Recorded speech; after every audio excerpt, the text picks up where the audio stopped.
Hello beauties, and welcome back to my channel.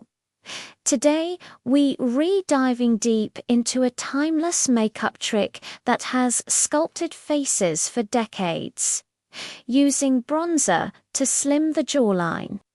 It's more than just a trend. It's a classic technique that helps your makeup truly complement your unique face shape. So, where did this all start? Contouring, as we know it, has roots in old Hollywood. Think about the golden age of cinema, with stars like Marlene Dietrich and Audrey Hepburn. Makeup artists back then were absolute masters of light and shadow. They used darker powders, the precursors to our modern bronzers, to create depth and dimension on screen.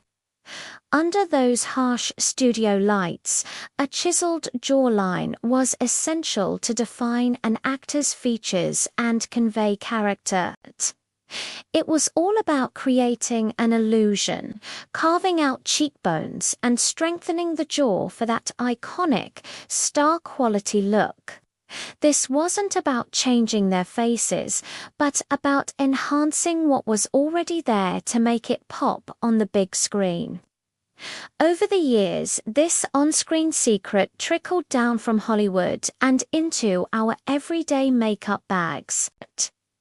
In the 70s and 80s, we saw a bolder, more sun-kissed version with stripes of bronzer. Then the 90s brought a more natural, sculpted look. And today, we have a beautiful blend of all these eras. The goal is no longer just about looking good on camera. It's about feeling confident and using makeup to celebrate our individual bone structure.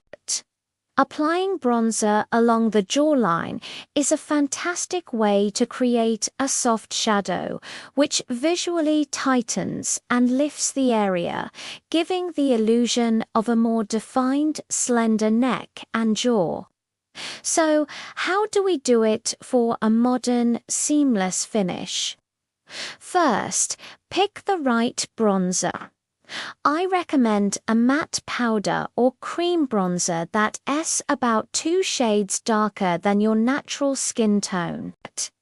Avoid anything too shimmery or orange, as we want to create a believable shadow, not a streak of glitter. A cool-toned or neutral bronzer often works best for creating that natural shadow effect.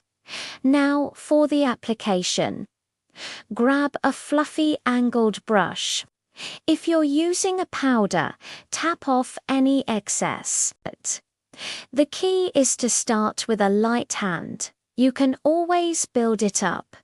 Find the edge of your jawbone with your fingers. We're going to apply the bronzer right underneath it, hugging the bone from just below your earlobe and blending it down towards your chin. The magic is in the blending. Use small circular motions or gentle sweeping motions to buff the product into your skin. You want to diffuse the color so there are no harsh lines. The shadow should be soft and subtle, almost like it's naturally there. Make sure to also blend it slightly down your neck to create a seamless transition. This prevents that dreaded floating head look and makes the whole effect much more convincing. A pro tip: after applying, take a clean, fluffy brush and go over the area one more time to ensure everything is perfectly blended. This final step can make all the difference between a natural-looking sculpt and a noticeable makeup line. And there you have it, a subtly defined, slimmer-looking jawline using a technique that's been perfected over a century. It's proof that some makeup tricks are truly timeless. Thank you so much for hanging out with me today and exploring a bit of makeup history. I hope you found this helpful. If you enjoyed this video, please give it a thumbs up. And don't forget to subscribe and hit that notification bell so you don't miss any of my future videos.